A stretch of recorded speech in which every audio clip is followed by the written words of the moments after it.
자, 하나님이 여러분을 사랑하심을 믿으시기를 바랍니다. 하나님은 항상 우리를 사랑하세요. 시대별로 유행하는 말이 있어요. 한참 동안 엘빙이라는 말이 유행을 했습니다. 건강, 엘빙, 좋은 하여튼 좋은 생활을 하자.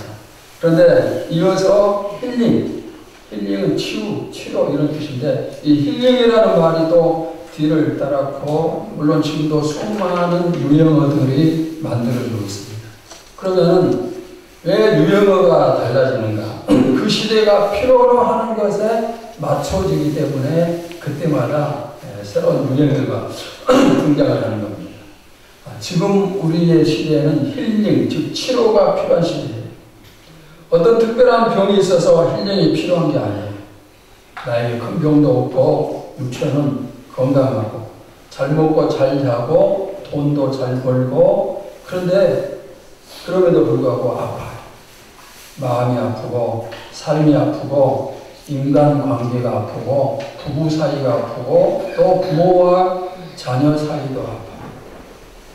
눈에 보이지 않는 상처가 많습니다. 어른들만 일이 아니고 청년들은 청년들대로 힐링이 필요하고 학생들은 학생들대로 필요합니다. 심지어 어린아이들도 힐링이 필요해요. 그래서 지금 우리 시대는 너도나도 모두가 다 힐링을 요구를 하고 있습니다. 그러면은 이렇게 요구가 강한데 힐링이 이루어지고 있는가? 그건 아닌 것 같아요. 그러면 교회는 어떻습니까? 교회들도 몸살을 앓고 있어요. 이주간 교회들도 보면은 전부 다 몸살을 앓고 그러는데 제가 어젠가 그제 어떤 말을 전해드렸는데 서울에 있던 교회가 이쪽으로 이사를 왔는데 좋은 곳에 딱 한 가지밖에 없다. 그 말을 했대요. 뭔가 공기가 좋다. 공기가 좋다. 그러니까 이 지역이나 어디나 마찬가지예요. 교회들이 전부 다 몸살을 앓고 있어요. 하나님을 믿는 구원받은 사람들의 모임인데 어쩌면 세상보다 더 아픔이 많아요. 교회 안에서 더 많은 상처받고 더 깊은 아픔을 느끼고 또 더 많은 고통을 느끼고 그런지 모릅니다. 그렇다고 해서 내가 예배를 안 드리고 기도를 안 하고 그건 아니에요. 나름대로 열심히 신앙생활을 잘해요. 그러나 마음은 편치 않아요. 예수를 믿지만은 기쁨이 없어요. 평강이 없습니다. 10년, 20년 동안 문제 해결을 위해서 기도를 하지만은 오히려 더 문제는 커지는 것 같고 복잡해지고 그럴 뿐이에요. 이것이 바로 오늘 여러분 또는 저의 모습이 아닌가. 물론 아니다. 나는 믿음으로 충분히 잘 이겨나가고 있다. 이렇게 생각하는 사람도 있겠죠. 그런 사람도 분명히 많아요. 그러나 한번 솔직하게 생각을 해봅시다. 여러분의 마음이 아프고 고통스럽지 않습니까? 또 이런 아픔도 있죠. 내가 교회를 다닌 게 수십 년이에요. 오랫동안 신앙생활을 했는데 그러나 아직도 하나님보다 재물이 더 좋아요. 하나님보다 좋은 것들이 더 많아요. 세상에 유혹이 다가오면은 내가 충분히 물리칠 수 있지만은 못 이긴 척 하면서 그것을 받아들이고 거기에 빠져들고 그래서 가끔은 못된 짓을 하기도 하고 그렇죠. 그리고 이제 주일이 되어서 교회 나오면은 하나님 앞에 부끄러워서 얼굴도 들지 못하면서 예배를 드려요. 예배는 드리지만은 은혜도 못 받고 그저 죄송스러울 뿐이죠. 먹고 마시는 것도 마찬가지예요. 성경이 금하는 것은 멀리 해야 되는 건 너무나 잘 알아요. 그런데 그게 쉽지가 않아요. 마음대로 되지 않습니다. 어떤 사람은 도벽에서 헤어나지 못하고 어떤 사람은 게임이나 음란물에 빠져서 헤어나지 못하는 그런 사람도 있겠죠. 또 여자들 가운데는 명품 중독자, 애모 중독자도 있고 그런가 하면은 내가 누군가를 한 번 미워하면은 그 미움이 평생 가요. 평생 가고 또 마음속은 언제나 원망과 불평, 부정적인 것 이런 것만 가득하기 때문에 내 생각이나 말이 항상 비판적이고 감사가 없어요. 자, 우리 다시 한번 복습을 합시다. 아침에 눈을 뜨면 맨 처음에 무슨 말? 하나님 감사합니다. 또 저녁에 잠자리에 누우면 무슨 말? 하나님 감사합니다. 또 하루 생활 속에서 여러 가지 일이 일어날 때 그때마다 무슨 말? 하나님 감사합니다. 이 말을 우리가 하자고 했습니다.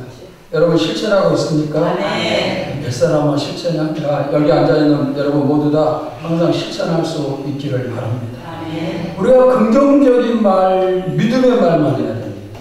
그리고 반대로 부정적이나 흉보는 것, 비판하는 것 이런 말을 하면 안 돼요.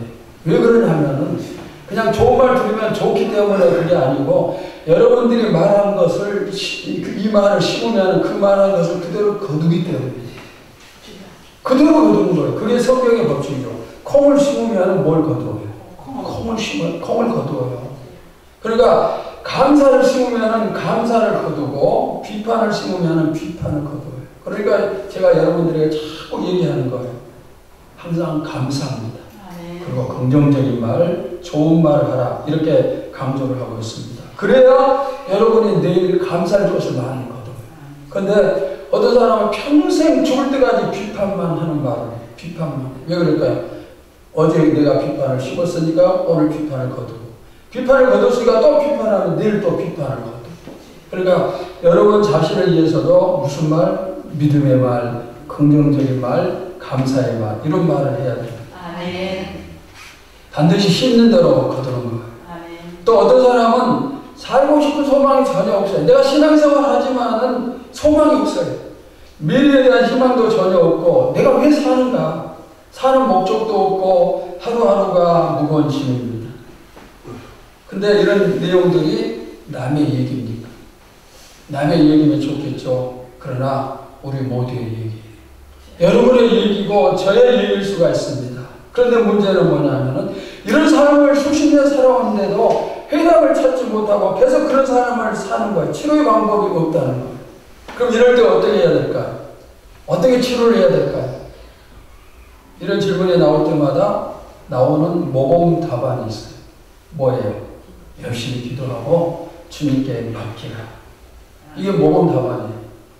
자, 우리 함께 찬양할까요? 이럴 땐 우린 누구를 의지하나요? 이럴 땐 우린 누굴 의지하나요? 주님밖에 없어요. 나는 그 길 갈 수 없지만 주님이 대신하요. 주님이 대신하시면 돼요. 그런데 이렇게 기도하고 하나님께 맡기다 이것은 전형적인 모범 답안이고 진짜 해답은 아니에요. 주님께 해답이 있어요. 기도하면 무엇이든지 다 해결됩니다. 그러나 솔직히 한번 대답해 보세요. 여러분들에게 문제가 있을 때 기도 안 했어요? 기도 안 했습니까? 힘들 때 주님 의지 안 했습니까? 기도도 하고 주님도 의지하고 그런데 해결이 됐습니까? 주님과 기도가 모든 것의 해답임은 분명한 사실이지만 그러나 필요한 모범 답안 맞춤형 해답은 아니에요. 제 학생들에게 공부 열심히 하라고 다그치면서 책상에 앉혀놓기만 하면 되는 것처럼 생각하지만은 책상에 앉아있다고 해서 공부 잘하는 게 아니에요. 왜 공부해야 되는가? 이유도 알아야 되고 또 공부할 수 있는 환경, 분위기도 만들어주고 그렇게 하면은 잘할 수가 있겠죠. 무슨 말인가 하면은 맞춤형 해답을 찾으라는 거예요. 불평을 일삼는 사람에게 당신 불평하면 안 돼. 불평은 믿음이 없는 사람이 하는 것이야. 이렇게 말해봐야 소용이 없어요. 그 사람이 왜 불평할까? 그 원인을 찾아서 바로 제시하는 것, 그것이 바로 해결이고 맞춤형 해답이에요. 여러분이 그냥 몸무게가 많이 나간다고 그럽시다. 그러면 가족들이 얘기하겠죠. 운동 많이 해서 살을 빼라. 그것은 뭘까요? 모범 답안이에요. 해답이 아니에요. 그럼 어떻게 해야 될까요? 구체적으로 얘기해 줘야 되죠. 하루에 잇몸 일으키를 몇 번씩 하고 달리기를 얼마나 하고 이런 식으로 구체적으로 말해주는 거. 이것이 진짜 해답이에요. 여러분 우리가 이 새로운 산지에 들어왔고 이제 이곳에서 힐링의 축복을 누려야 되겠습니다. 그럼 어떻게 해야 될까요? 하나님께 모든 해답이 있고 성경 속에 모든 해답이 있어요. 물론 여러분 가운데는 목사님 아무리 목사님 그렇게 말해봐야 소용없어요. 내가 10년 노력하고 20년 노력해도 안 되는데 어떻게 해결해요? 그렇게 생각하는 사람도 있겠죠. 그러나 분명히 해결이 돼요. 왜 그런가? 오늘 본문이 바로 그 증거예요. 자, 우리 다 같이 고린도후서 5장 17절 다시 봅시다. 시작. 그런즉 누구든지 그리스도 안에 있으면 새로운 피조물이라 이전 것은 지나갔으니 보라 새 것이 되었도다. 자, 여기 새로운 피조물이라는 말은 원어 성경을 살피면은 새로운 창조물 이런 뜻이 아주 강해요. 자, 피조물이라는 것은 무슨 뜻이냐면은 있는 재료를 가지고 새로운 물건을 만드는 것을 말해요. 예를 들면은 지금 이제 곧 김장을 하겠죠. 배추를 가지고 김치를 만드는 것은 새로운 피조물. 그러면 창조물은 뭔가? 창조물은 없는 데서 무에서 유를 만드는 거예요. 그러니까 배추가 없지만은 김치를 만들어내는 것은 뭐예요? 창조물. 이렇게 차이가 있습니다. 피조물과 창조물의 차이가 있는데 방금 살핀 이 17절의 말씀은 뭐냐면은 약간 변하는 것이 아니라 전혀 새로운 사람이라는 뜻이에요. 그래서 17절 뒤에 뭐라고 했어요? 새 것이 되었도다. 약간 바뀐 게 아니라 완전히 새로운 사람이 되었어요. 새 것이 되었습니다. 자, 다시 설명을 드리겠어요. 피조물이 중고품을 손질해서 새 것처럼 보이게 만드는 것이다. 그러면 창조물은 아무것도 없는 상태에서 새로운 물건을 만들어내는 것이 바로 창조물. 공장에서 막 나온 뭐 새 옷, 새 신발, 새 자동차, 뭐 처음 입주하는 새 집, 바로 그런 새로운. 그런데 새로운 창조물이 되기 위해서 우리에게 꼭 필요한 것이 있습니다. 그 조건이 있는데 뭐냐면 본문 17절에서 한번 찾아보세요. 새로운 피조물, 새로운 창조물이 되기 위한 조건이 뭐예요? 그리스도 안에 있으면. 예수님 안에 있으면은 전부 다 새로운 피조물이 됩니다. 그러면은 예수 그리스도 안에 있다는 이 말이 무슨 뜻인가? 예수를 믿으면 그 뜻이에요. 예수님을 믿으면은 새로운 피조물, 창조물이에요. 자, 그러면 여러분은 예수를 믿습니까? 안 믿습니까? 믿습니다. 믿어야 합니다. 믿죠. 그러면 새로운 창조물입니까? 창조물이 아니에요. 창조물이죠. 방금 말씀하잖아요. 17절에서. 누구든지 그리스도 안에 있으면 새로운 창조물이 되는 겁니다. 믿기만 하면 창조물이에요. 여기 17절에 누구든지라는 말이 있어요. 이것은 어떤 사람이든지 이 사람은 되고 저 사람은 되고 그게 안 되고 그게 아니라 누구든지 어떤 사람이든지 모두 다 믿기만 하면은 새로운 창조물이 되는 거예요. 아멘. 내가 사람을 수십 명 죽인 살인범이라 할지라도 내가 회개하고 예수께 돌아오면 나도 창조물이에요. 아멘. 북한의 김정은이가 예수 믿고 예수 안에 들어오면 그도 새로운 창조물이 되는 거예요. 아멘. 여러분 따라서 합시다. 나는 새로운 창조물이다. 나는 새로운 창조물이야. 아멘입니다. 아멘. 나는 새로운 창조물이다. 왜? 예수 안에 들어왔기 때문에. 아멘. 내가 아무리 잘나도 내 힘으로는 새로운 창조물 될 수 없어요. 그러나 내가 아무리 못나고 아무리 나쁜 사람이 할지라도 예수님 안에만 있으면은 창조물이에요. 그래서 이미 우리는 뭐라고요? 창조물이에요. 완전히 새로운 창조물이 되었습니다. 여러분, 하나님이 왜 좋으신 분이신지 알겠습니까? 우리 인간 사회를 보면은 조건을 너무너무 많이 걸어요. 어떤 직장에 들어갈 때도 또 결혼할 때도 학교에 입학하는 것도 보면은 조건이 까다롭고 제한이 너무 많아요. 제가 인터넷을 통해서 어떤 뉴스를 접했는데 이런 내용이 있었어요. 과거에는 흥신소가 남편이나 아내의 불륜을 증거하는 그런 의뢰가 많았대요. 흥신소에. 그런데 지금은 결혼 상대방에 대한 뒷조사를 해달라는 그런 의뢰가 많이 들어온답니다. 근데 이런 의뢰를 누가 하는가 하면은 결혼할 당사자가 상대방에 대해 의뢰하는 게 아니고 부모들이 의뢰를 해요. 부모들이. 상대방 부모의 재산이 얼마인가. 그 다음에 뭐 결혼할 신랑 또는 신부가 될 사람이 유학을 갔다 왔다면 그곳에서 어떤 생활을 했는가. 혹시 난잡한 생활을 하지는 않았는가. 이렇게 별의별 조사를 다 시키는 거예요. 그래서 조건이 맞으면 결혼하고 맞지 않으면 결혼시키는 거예요. 세상은 저거만 해서 한번 들어갔는데도 너무 조건이 까다로워요. 그래서 자격을 갖춘 사람만이 누릴 수가 있습니다. 그런데 우리 하나님은 우리를 하나님의 자녀로 삼아주시고 천국 백성으로 삼아주시면서도 아무런 조건도 내걸지 않으셨어요. 공부 얼마 하고 재산 얼마 있어야 되고 그 다음에 가정 형편은 어떻게 해야 되고 이런 조건 하나도 없고 단지 유일한 조건 딱 하나 있는데 그게 뭐예요? 예수를 믿으면. 아멘. 아무 조건 필요 없어요.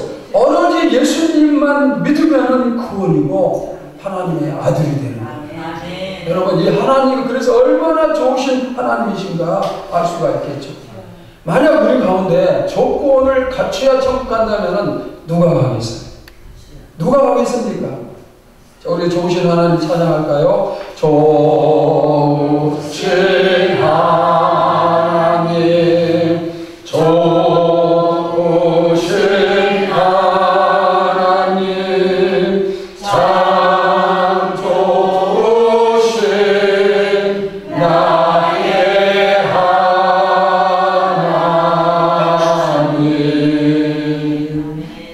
내가 나를 생각해도 별 볼 일 없는 그런 사람이고 부정한 투성인데 감히 하나님을 향해서 나의 아버지라고 부를 수 있다니 이보다 더 큰 축복, 이보다 더 좋은 것이 어디 있어요?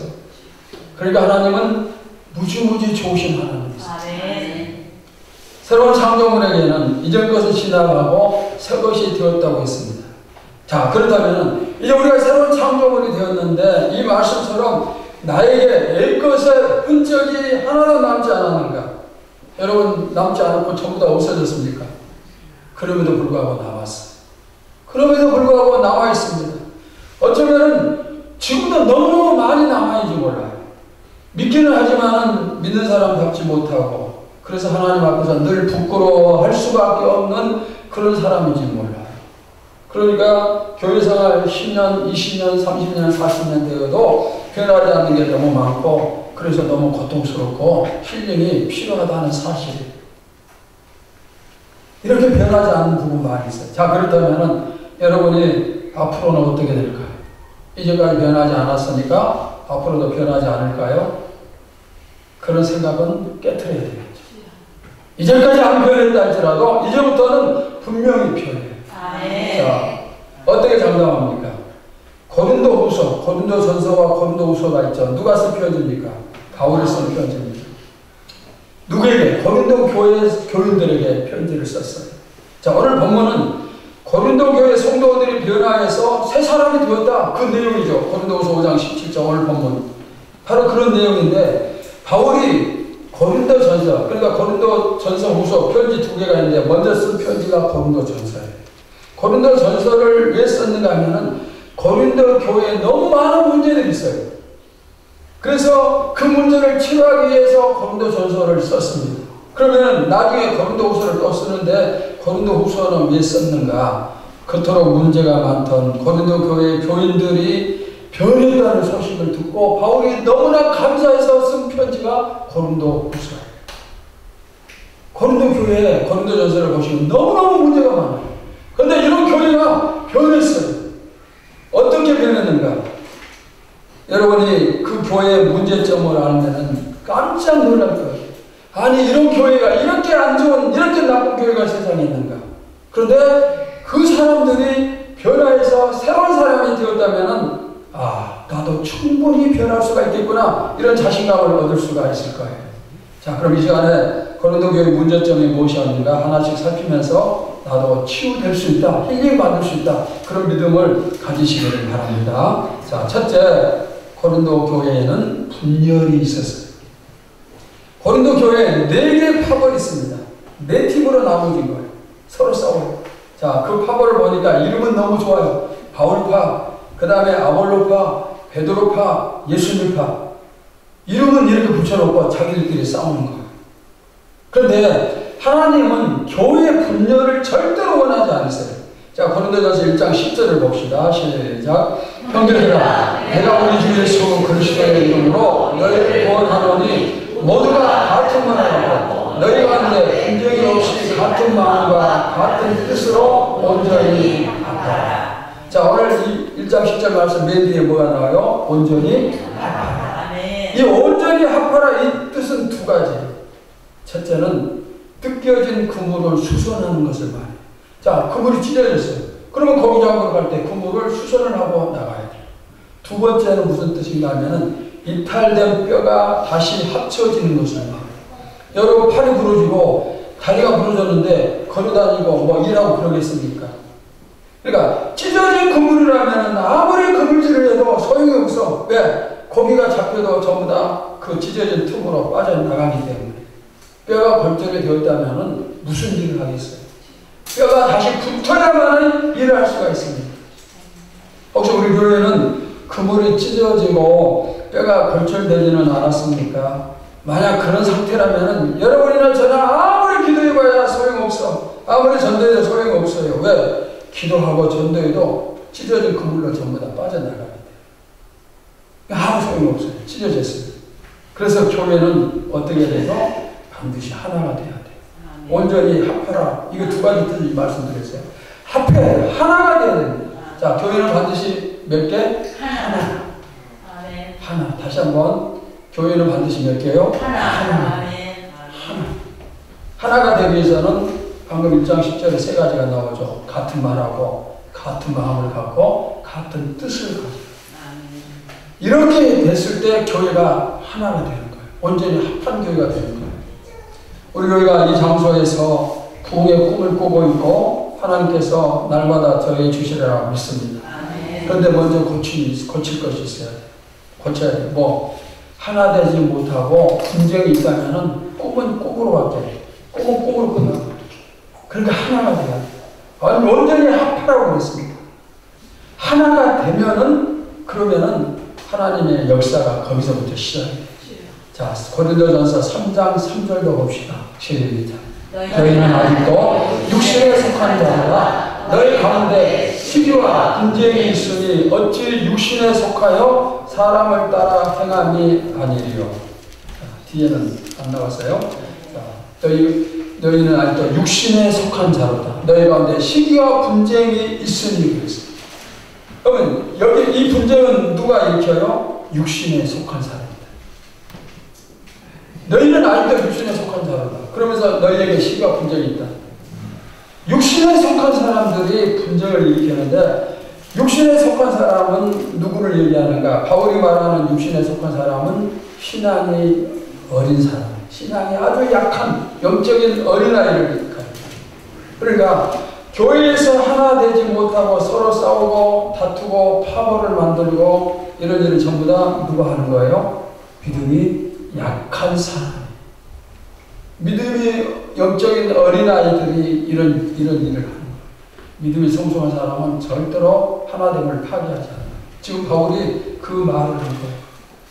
육신에 속한 자, 영적인 어린아이를 얘기해요. 그럼 믿음이 성장한 사람이 영에 속한 사람 이렇게 표현합니다. 자, 로마서 1장 29절을 봅시다. 시작. 건 모든 불의 추악, 탐욕, 악의가 가득한 자요 시기, 살인, 분쟁, 사기, 악독이 가득한 자요 수군수군하는 자요. 자, 이 말씀은 뭐냐면은 하나님께 버림받은 사람들의 특성을 얘기하고 있는데 그 특성 가운데 뭐가 나와요? 분쟁이 있잖아요. 분쟁이 가운데 보면 분쟁이 나오죠. 그러니까 이 분쟁은 교회에서 분파를 만들고 이렇게 나눈 사람들이 뭐냐면은 뭐예요?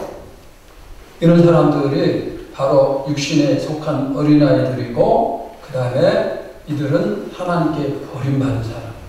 하나님께 버림받은 사람들이 불의, 추악, 탐욕, 악의가 가득하고 시기, 살인, 분쟁 버림받은 사람들이 이것을 하는 거예요. 자, 또 말씀을 봅시다. 누가복음 11장 17절입니다. 시작. 예수께서 그들의 생각을 하시고 이르시되 스스로 분쟁하는 나라마다 황폐해지며 스스로 분쟁하는 집은 무너지느니라. 자, 분쟁하면은 황폐해지면서 집이 무너져요. 교회가 무너져요. 분쟁하면. 교회에서 성도들이 싸우면은 무너져버려요. 교회가. 가정에서 가족이 싸우면 가정이 무너져버려요. 황폐하고 무너지는 거예요. 바울은 고린도 교회의 성도들 향해서 뭐라 부르는가 하면은 형제들아 그래요. 형제들이라고 부릅니다. 형제는 뭐예요? 가족이 나눠줄 수 있습니까? 가족은 나눠줄 수가 없어요. 교회는 그리스도의 몸이고 한 가족입니다. 만약 교회에 분쟁이 생긴다면은 그것은 그리스도의 몸을 나누는 것이 돼요. 또 우리 영적으로 한 가족인데 이 가족을 나누는 것이 되는 거예요. 나를 위해서 십자가 돌아가신 예수님이신데 그분의 몸을 나누는 일을 내가 한다? 이건 있을 수가 없는 일이잖아요. 우리는 그런 일을 하면 안 돼요. 자, 고린도전서 1장 10절 또 11절 다시 한번 봅시다. 시작. 형제들아, 내가 우리 주 예수 그리스도의 이름으로 너희를 구원하노니 모두가 같은 마음을 하고 너희 가운데 분쟁이 없이 같은 마음과 같은 뜻으로 온전히 합하라. 내 형제들아, 근로의 지편으로 너희에 대한 말이 내게 들리니 곧 너희 가운데 분쟁이 있다는 것이다. 자, 여기 10절에 분쟁이 나오죠. 11절에도 분쟁이라는 단어가 나오죠. 그런데 차이가 있어요. 원어 성경을 살피면은 10절의 분쟁은 무슨 뜻이냐면은 이미 갈라져 버린 거, 칼로 잘라버린 거예요. 완전히 나눠져 버린 그런 상태. 이런 분열된 상태를 말하고 11절은 지금 막 싸우고 분파가 있지만은 완전히 나눠지지는 않은 상태. 자, 그러면 고린도 교회는 어느 상태인가? 11절의 상태. 막 싸우고 내 파벌에 싸우고 그러지만 완전히 나눠지지는 않았어요. 그러니까 희망이 있을까요? 없을까요? 희망이 있어요. 완전히 나눠져 버렸으면 희망이 없잖아요. 근데 싸우는데 그래도 나눠지지는 않았으니까 그래서 희망이 있어요. 여러분, 우리들도 믿음 생활을 하면서 한번 잘 생각해 보도록 합시다. 지금 우리 교회는 어떻습니까? 분쟁이 있는가 없는가? 여러분 있어요 없어요? 없어요. 없습니까? 네. 할렐루야. 없어요 당연히. 그런데 만약에 내 마음에 분쟁의 뿌리가 남아있다면 언젠가 그게 나오겠죠. 그러면 또 진짜 그때 분쟁이 시작되겠죠. 그러니까 오늘 여러분에게 혹시라도 마음의 뿌리로 남아있다고 한다면 오늘 말씀을 들으면서 전부 다 정리하시기를 바랍니다. 아멘. 뽑아버려야 돼. 그리고 내가 분쟁을 일으키는 도구가 되면 안 돼. 내가 분쟁을 일으키는 원인이 되면 안 돼. 그러니까 나 때문에 분쟁이 일어나면 안 됩니다. 내가 40년 교회 다녔다 할지라도, 내가 목사를 할지라도, 장로, 권사, 안수집사를 할지라도 분쟁하는 자는 누구냐면 앞에서 말씀했어요. 영적인 어린아이, 믿음이 약한 사람이에요. 그리고 더 심하면은 하나님께 뭐라고 했죠? 버림받은 사람이라고 했어요. 그러니까 하나님 교회는 같은 말을 하고 같은 마음을 가지고 같은 뜻을 가지는 것. 우리 교회가 앞으로도 계속 이런 교회가 될 수 있기를 소원합니다. 네. 자, 분쟁이 이렇게 극심한 고린도 교회가 나중에 어떻게 됐을까요? 지금 이 분쟁이 고린도 교회에 네 파벌이 있었다는 것은 고린도 전서에 나오는 얘기죠. 그런데 고린도후서, 오늘 본문은 고린도후서죠. 오늘 본문을 보니까 이런 교회가 어떤 교회가 되었어요? 새로운 창조물이 되었어요. 아멘. 바뀌었어요. 그래서 하나가 되었습니다. 그러니까 이런 것을 살피면 이토록 다툼이 심했던 고린도 교회가 새로운 창조물이 되고 하나가 되었다. 이걸 보면서 우리는 충분히 가능하다. 여러분 그렇게 믿어도 되겠죠? 아멘. 여러분 혹시 여러분의 가정이 이렇게 다툼이 많고 분쟁이 심해도 얼마든지 우리 하나 될 수 있다. 그런 믿음을 가지시기 바랍니다. 아멘. 우리 교회도 마찬가지. 자, 그 다음 두 번째, 고린도 교회는 또 얼마나 또 나쁜 교회였는가. 성적인 타락이 극심했어요. 어느 시대를 막론하고 이런 죄는 계속되고 있습니다. 하나님은 이 성적인 타락이 심해지면 항상 뒤이어서 심판을 하셨어요. 소돔과 고모라가 유황불의 심판을 받은 것은 성적 타락의 극치 때문이었어요. 특별히 동성애가 너무나 유행했어요. 로마 제국이 멸망한 가장 큰 원인도 성적인 타락이에요.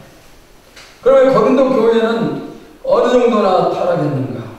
고린도라는 이 도시는 로마 제국의 4대 도시예요. 인구가 60만 명. 우리 파주시 인구가 50만 명이에요.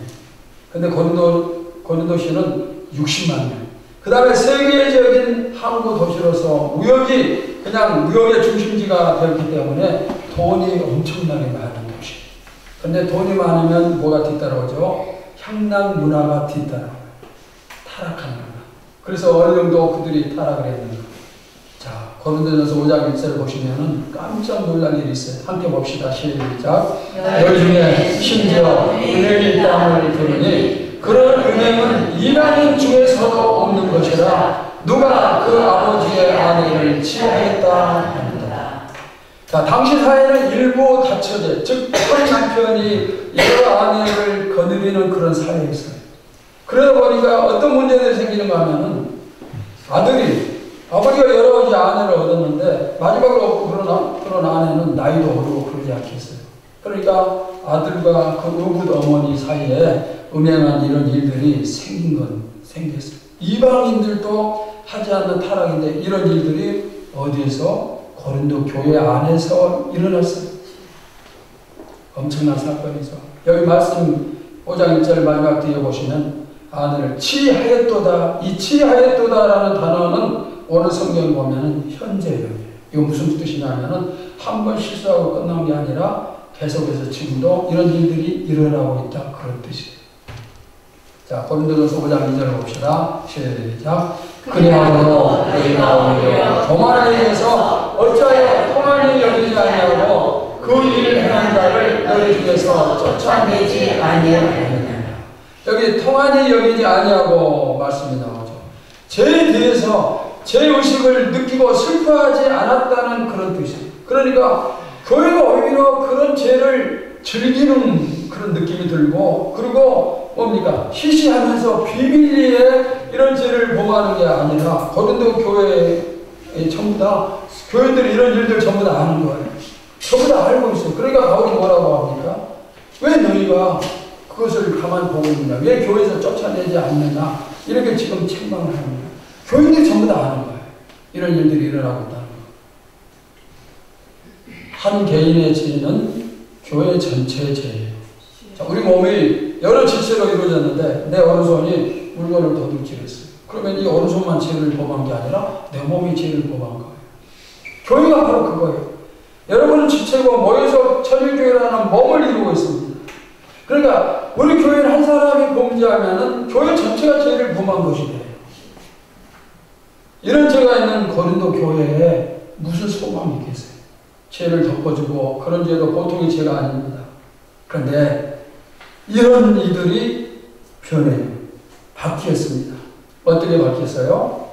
새로운 피조물, 새로운 창조물로 바뀌었습니다.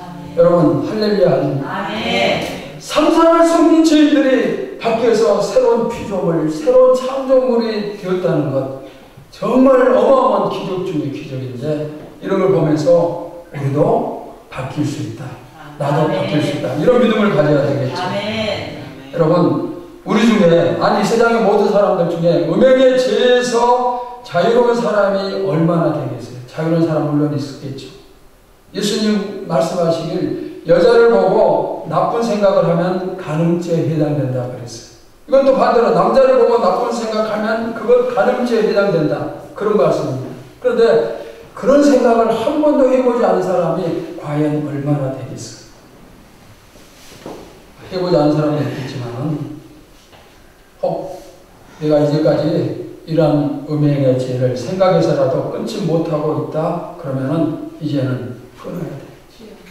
고린도 교회 교인들이 끊고 바뀐 것처럼 우리도 바뀌어야 됩니다. 그래야 거기에서 힐링이 되고 하나님의 축복을 받을 수가 있어요. 우리의 몸과 영혼이 늘 정결하기를 바랍니다. 아멘. 늘 정결한 마음이 깨끗해야 돼. 더러운 생각을 치워버려야 됩니다. 그리고 우리가 내가 눈으로 보는 것 중에서 하나님의 싫어하시는 것이 있다. 그러면은 그런 것도 끊어야 돼. 요즘에는 보니까 스마트폰 이걸 학생들, 초등학생들까지 전부 다 가지고 있습니다. 그걸 가지고 자기들이 모여서 초등학생부터 음란물을 보고 막 좋아하고 그런데 세상이 자꾸 마지막을 향해서 가고 있고 머지않아서 하나님이 세상을 심판하지 않을까 그런 생각이 듭니다. 우리 교회가 또 우리 영혼이 정결하기를 바랍니다. 아멘. 항상 깨끗하기를 바랍니다. 아멘. 그럴 때 하나님을 사용하시는 거예요. 혹 잘못된 일이 과거에 있었다 할지라도 이것은 내 과거의 경험일 뿐이고 현재는 그리고 미래에도 이것은 나는 상관없는 사람이다. 이런 성도, 이런 하나님의 자녀가 될 수 있기를 주님의 이름으로 축원합니다. 자, 그 다음 세 번째는 고린도 교회에는 질서가 무너진 교회였어요. 고린도 교회의 특징 중에 하나는 뭐냐면은 은사가 초대교회 가운데서 가장 많은 은사를 받았어요. 하나님의 은사는 선물이라는 뜻이에요. 많은 은사를 주셨습니다.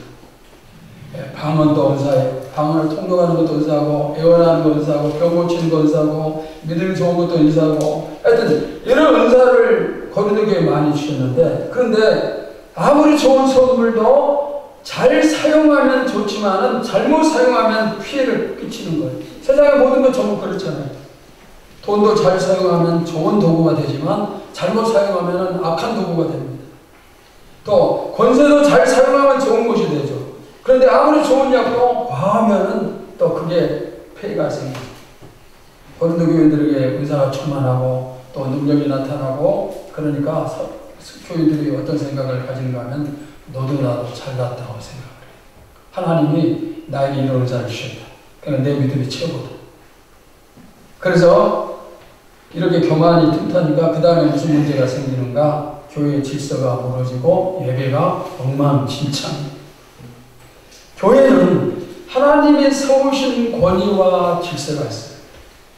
권위가 무너지면 질서가 무너지고 고린도 교회처럼 됩니다. 그럼 권위가 뭔가? 교회의 권위는 뭔가? 하나님이 세우신 지도자가 교회의 권위예요. 교회는 하나님이 세우신 지도자를 중심으로 질서가 유지돼야 돼요. 여러분, 교회 대표가 누구예요? 교회 대표가 누구예요? 당연히 담임 목사죠. 그럼 장로님은 뭐죠? 교인의 대표가 장로님. 하나님이 세우신 지도자를 중심으로 질서가 유지돼야 돼요.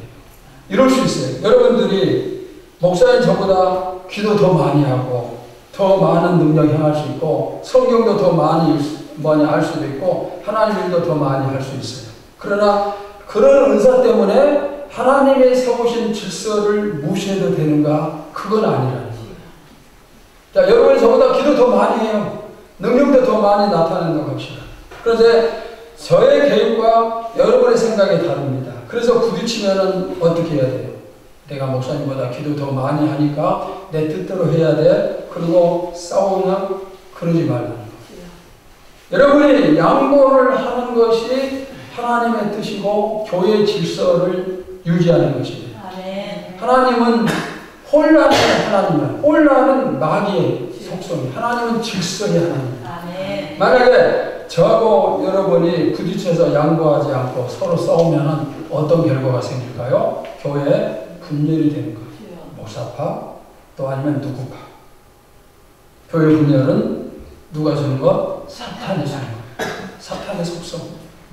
그러니까 결국에는 다투면은 사탄만 좋아하는 꼴이 되고 질서가 무너지면은 누구파 이렇게 여러 파벌이 생기는 거예요. 자, 앞에서 말씀드렸죠. 파벌을 만드는 사람은 어떤 사람? 영적인 어린아이. 그 다음에 심지어 하나님께 어떤 사람? 버림을 받은 사람. 그리고 우리는 절대로 파벌을 만드는 사람이 되면 안 돼요. 자, 고린도 교회를 한번 생각해 볼까요? 그 교회는 예배를 드려요, 이렇게. 예배를 드리는데 대표 기도를 하는 사람이 대표 기도하러 나와서 방언으로 기도를 하는 거예요. 공적인 예배 대표 기도에 방언 기도하면은, 여러분 방언 기도하면은 그 내용이 무엇인지 알아요, 몰라요? 모르잖아요. 근데 그렇게 하니 예배가 뭐가 되겠어요? 자, 제가 이렇게 설교를 해요. 설교를 한참 하고 있는데 저 뒤에 앉아있던 우리 김일학 집사가 하나님이 나에게 예언을 주셨다면서 자기가 일어나서 하나님 주신 예언을 하면서 막 더 얘기하는 거예요. 그런데 저쪽에 뒤에 앉아있던 우리 또 박순혜 권사님이 아니다, 나에게 또 하나님 예언 주셨다. 그리고 일어나서 막 소리치고 얘기하는 거예요. 그러면 예배가 뭐가 돼요? 저는 설교하다가 어떻게 될까요? 바로 고린도 교회 예배가 그랬어요. 은사를 받아가지고 그 은사를 가지고 예배를 그렇게 방해하고 엉망진창으로 만들고 그런 교회였어요. 그런데 그런 교회가 어떻게 됐어요? 새로운 뭐가 됐어요? 새로운 창조물이 되었어요. 사랑하는 여러분, 이 고린도 교회의 모습을 보면서 어떻게 교회가 이룰 수 있을까 정말로 한심하다는 생각이 들겠죠. 그래서 이런 교회라면은 어떤 희망도 가질 수 없고 그냥 교회 금방 문 닫고 없어져 버리고 그렇게 생각되겠죠. 그런데 오늘 본문에 보면 그들은 새로운 창조물이 되고 새 것이 되었어요. 그들이 바뀌었다면 나도 뭐예요? 바뀔 수가 있어요. 아멘. 이곳에서 하나님이 여러분과 우리 교회에 놀라운 은혜와 축복을 주심을 분명히 믿습니다. 아멘. 그런데 누구는 받고 누구는 받지 못할 수가 있어요. 왜 그럴까요? 여러분이 새로운 피조물, 새로운 창조물이 되어지면은 이런 것을 나눌 수 있겠지만은 그러지 못하면 계속 또 우리는 뭐 할까요? 싸우고 재고하고 하나 되지 못하고 그렇게 되겠죠. 자, 이 시간 한번 다짐하도록 합시다.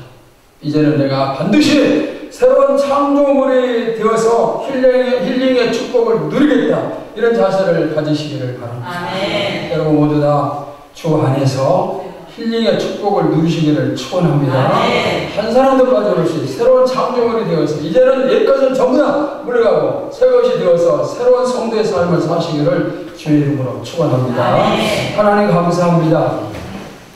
우리의 이 모습, 고린도 교회를 살피면서 이것이 우리의 이 모습이었음을 고백을 합니다. 그러나 도저히 희망이 없다고 생각되었던 그 교회가 새로운 피조물, 새로운 창조물이 되어 바뀌었습니다. 우리도 능히 바뀌고 새로운 창조물이 될 수 있음을 믿습니다. 우리 교회 안에 분열이 없게 하옵소서. 어린아이들이 자꾸 싸우고 욕심부리고 그런 것이 전부 다 없어지고 하나가 되어서 함께 나가는 힘있는 교회가 되게 하여 주시옵소서. 우리 교회가 거룩하고 정렬한 교회가 되기를 간절히 소원합니다. 또 우리 교회 안에 질서가 있는 교회가 되기를 원합니다. 정말 하나님이 기뻐하시는 교회가 되고 하나님이 원하시는 교회를 만들어가는 도구로 우리 성도들이 쓰임받을 수 있게 하여 주시옵소서. 이 시간을 계기로 해서 이전까지 버리지 못했던 모든 것 완전하게 버려버리고 새로운 사람이 되어서 새로운 창조물이 되어서 새로운 믿음 가지고 힘있게 나가도록 역사하여 주시옵소서. 예수님의 이름으로 기도하옵나이다. 아멘.